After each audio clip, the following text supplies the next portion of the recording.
चलो बच्चा, अभी हम दूसरा एक इम्पॉर्टेंट टॉपिक कवर कर रहे हैं जिसमें हेडिंग आपको लगाना है issue of debenture as a collateral security. ये जो है वो कोलेटरल सिक्योरिटी, बच्चा आपको वो समझना है उसका मीनिंग क्या होता है। तो आप बोलोगे सर जब भी कोलेटरल सिक्योरिटी पे हम कुछ देते हैं, इशू करते हैं, तो बहुत सिंपल सी बात है।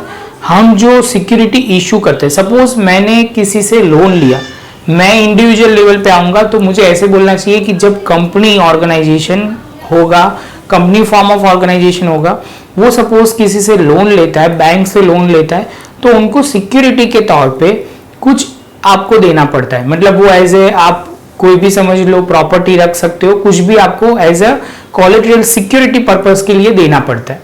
अभी क्या किया कंपनी ने इशू क्या कर दिया, कंपनी ने बोला कि ये डिबेंचर आप रखो।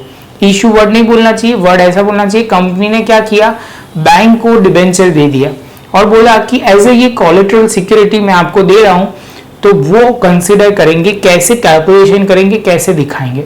इसमें भी दो मेथड है, सब में स्पेसिफाई किया होगा कौन सी मेथड से करना है। दूसरा, एंट्री भी, जनरल एंट्री भी दो टाइप से समझना है। और तीसरा जो पॉइंट है इंपॉर्टेंट, वो है आप बोलोगे फाइनेंशियल पोजीशन में आप कैसे उसकी एंट्री करोगे। अभी मैं थोड़ा यहाँ से पढ़ के आपको प्रॉपर समझाता हूँ। हम टोटल ये पॉइंट में कवर करेंगे ये जो लेक्चर में, तो हम खाली बेसिक कंसेप्ट, और दूसरा जो है सम नंबर 13 एंड इलास्ट्रेशन टाइम, जो दो पॉइंट आप कवर करोगे तो आपको क्लियर हो जाएगा। चलो बच्चा, तो शुरू करते हैं। सबसे पहले issue of debenture as a collateral security. आपने क्या इशू किया है, डिबेंचर इशू किया as a collateral security. When the company take a loan from the bank और from other party, the company may have to issue as a debenture as a subsidiary or secondary security in the addition to principal security। मतलब एक तो security दी ही है लेकिन वो इतनी काफी नहीं है, इसलिए वो क्या दे रहे हैं, दूसरी एक सिक्योरिटी दे रहे हैं जिसमें बोला हुआ है कि एडिशनल सिक्योरिटी पे वो दे रहे हैं। The debenture is issue are called known as a debenture issue as a collateral security।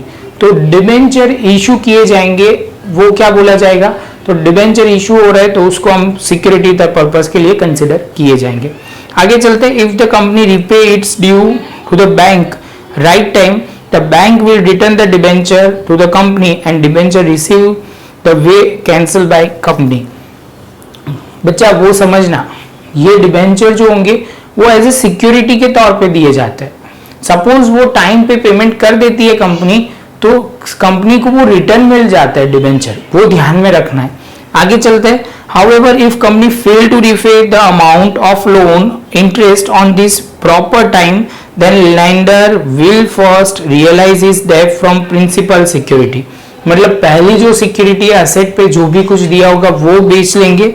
उसके बाद if the amount of debt is not realized from the principal security, then lender may claim all the right of debenture holder on debenture received as a secondary security। तो वो क्या कर सकते हैं, वो सारे डिबेंचर होल्डर के जो भी राइट होते हैं वो एक्सेस कर सकते हैं। आगे चलते हैं। It means lender can recover the balance amount from the sale of debenture.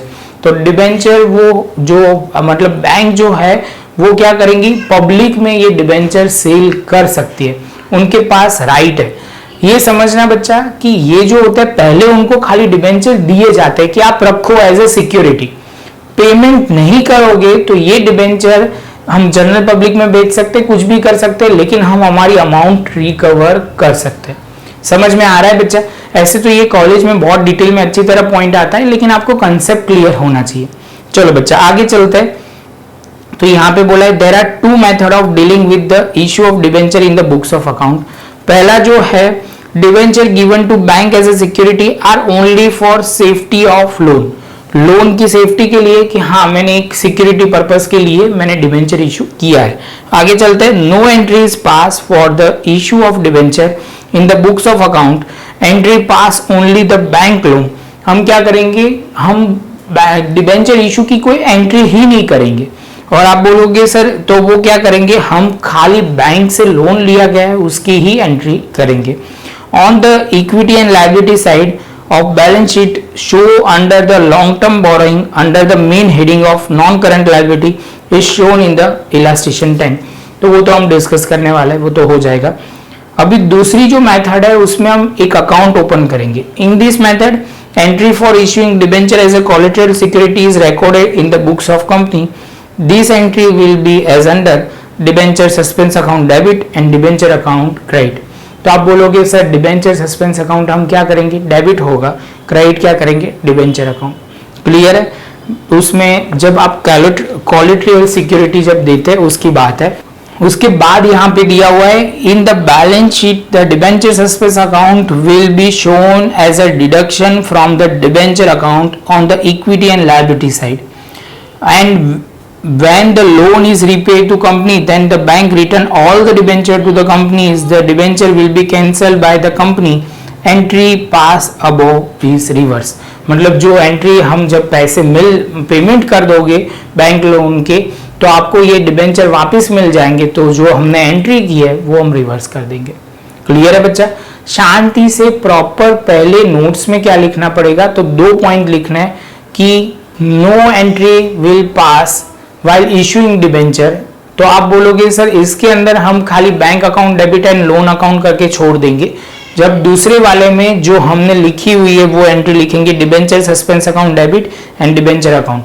When आप बुक में रिकॉर्ड करते हैं एज अ कोलेटरल सिक्योरिटी तब की बात है. कुछ आपको समझ में कम आया हो तो टेंशन मत करना, इसके रिलेटेड प्रैक्टिकल्स हम बहुत ही प्रॉपर करवाऊंगा तो उससे क्लैरिटी आ जाएगी. बस आपको थोड़ा समझना पड़ेगा, आपको वर्ड समझना है. इसके पहले का सम, ये वाले सम जिसमें क्या दिया होगा जिससे सम डिफरेंशिएट होता है वो समझना बहुत जरूरी है. ऐसे मुझे लगता है जितनी नोट्स आपने अच्छी होगी, मैं तो एक ही लाइन हर बार लेक्चर में बोलता हूँ, वो आपको फायदा होगा. तो मिलते हैं बच्चा नेक्स्ट लेक्चर में नए एक सम के